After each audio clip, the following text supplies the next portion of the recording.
India ने 2022 अप्रैल से दिसंबर के बीच 155 बिलियन डॉलर के क्रूड ऑयल का इंपोर्ट किया। अगर पूरे ईयर की बात करें तो ये 200 बिलियन डॉलर से ज्यादा का बनता है।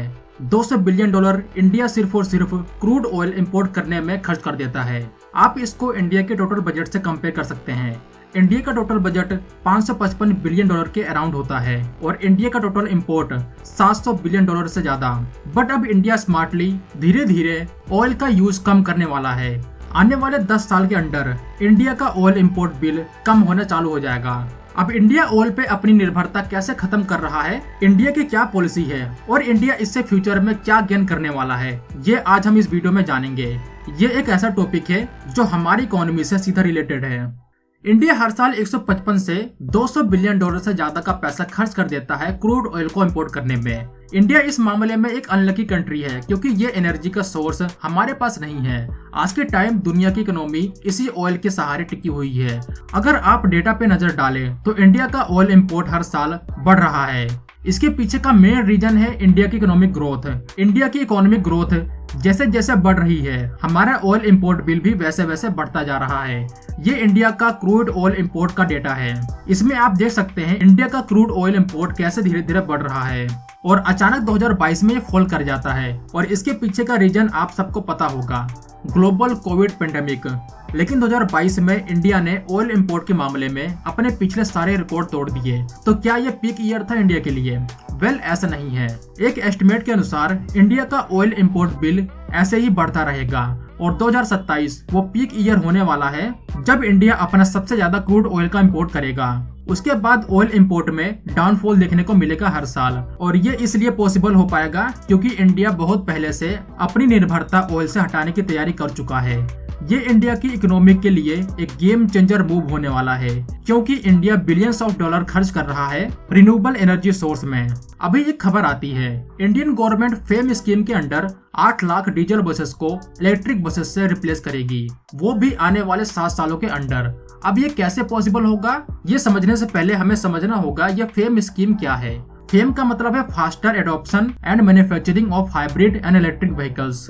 इसके नाम से आप समझ गए होंगे कि इसको लॉन्च करने का पर्पस क्या था। इस स्कीम को 3 फेज में लागू किया गया है। ये जो फेम स्कीम है इसमें 2 वर्ड पे ध्यान देना, एक है अडॉप्शन और दूसरा है मैन्युफैक्चरिंग। और इस स्कीम के अंडर इन्हीं 2 चीजों पे सबसे ज्यादा फोकस रहने वाला है इंडियन गवर्नमेंट का। इसके लिए इंडियन गवर्नमेंट उन कंपनियों को सब्सिडीज प्रोवाइड कर रही है जो इस स्कीम के रूल्स के अकॉर्डिंग काम कर रही हैं। पहला फेज 2015 से 2019 तक चला। इस फेज में गवर्नमेंट का फोकस था डिमांड को क्रिएट करना EV 2 व्हीलर्स, 3 व्हीलर्स और बसेस के लिए। इसको डिमांड इंसेंटिव के अंडर प्रमोट किया गया।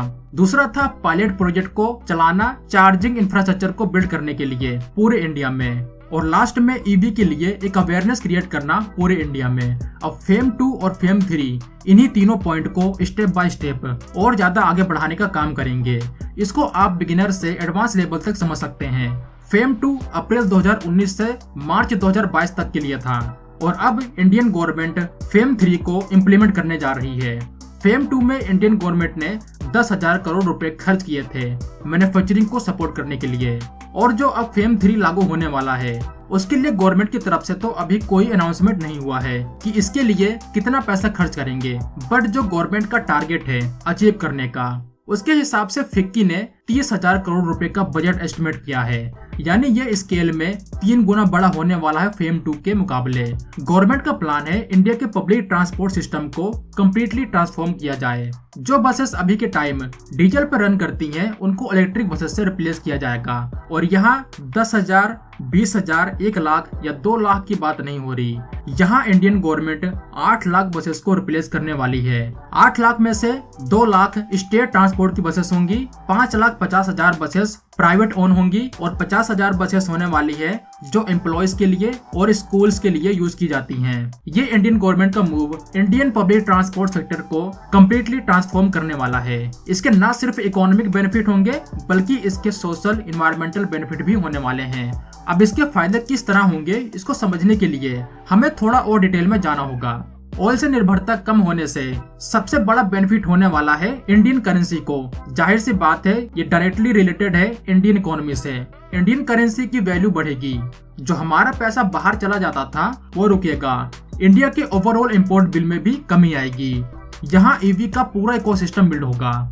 इंडियन ऑटोमोबाइल कंपनीज को इसका सबसे ज्यादा फायदा होने वाला है। इससे इंडिया की इकोनॉमिक ग्रोथ बढ़ेगी, एक नई इकोनॉमी क्रिएट होगी जिसको आप ईवी इकोनॉमी बोल सकते हैं। और सबसे बड़ा इसका पॉजिटिव इम्पैक्ट होगा एनवायरनमेंट के ऊपर। जो भारत का मिशन है 2070 तक net zero carbon emission country बनने का, उसके लिए इससे अच्छी शुरुआत नहीं हो सकती। ऑलरेडी इंडिया 2030 तक 25% कार्बन इंटेंसिटी को लाने वाला है इकोनॉमी में, जो 2005 से पहले तक था। 2030 तक India non fossil fuel energy की कैपेसिटी 500 गीगावाट तक करने वाला है। ओवरऑल इंडिया का टारगेट है 2030 तक 1 बिलियन टन्स कार्बन एमिशन को रिड्यूस करना। ये तो डोमेस्टिक इम्पैक्ट की बात कर ली, बट इससे इंडिया की फॉरेन पॉलिसी में भी एक चेंज आ सकता है। इंडिया अभी अपने फ्यूल की रिक्वायरमेंट के लिए मोस्टली गल्फ कंट्रीज पे डिपेंडेंट है। इससे जब भी कुछ कॉन्फ्लिक्ट होता है या फिर एक बड़ा जियोपॉलिटिकल इवेंट होता है इन गल्फ देशों में, तो इंडिया के लिए साइड चुनना काफी मुश्किल हो जाता है। हालांकि ये नहीं कहा जा सकता कि इससे इंडिया की गल्फ पॉलिसी में कोई बड़ा बदलाव आएगा, क्योंकि इंडिया और अरब देशों के रिश्ते सिर्फ ऑयल तक सीमित नहीं है। आज के टाइम और फ्यूचर में ये रिश्ते और भी नए लेवल पे नए तरीके से बढ़ भी सकते हैं। बट जो ऑयल का इम्पैक्ट होता था हमारी फॉरेन पॉलिसी में, वो नहीं होगा। इनफैक्ट ये भी हो सकता है कि अभी हम क्रूड ऑयल इंपोर्ट करते हैं अरब देशों से अपनी एनर्जी की रिक्वायरमेंट को पूरा करने के लिए। फ्यूचर में ये बिल्कुल अपोजिट भी हो सकता है।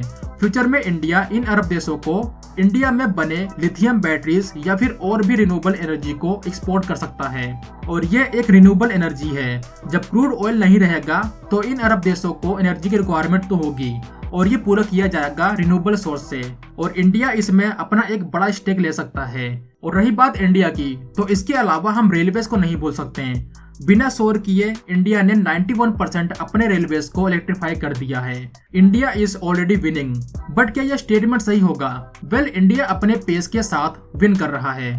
बट अगर हम ग्लोबल लेवल पर देखें तो हमें चाइना को सबसे पहले देखना चाहिए, जो इंडिया का राइवल भी है। और फ्यूचर में इंडिया और चाइना ही दुनिया की इकोनॉमिक ग्रोथ को लीड करने वाले हैं। चाइना आज के टाइम बाकी दुनिया से कहीं आगे निकल चुका है। ये सुनने में कुछ लोगों के लिए थोड़ा अजीब हो सकता है, लेकिन सच्चाई यही है।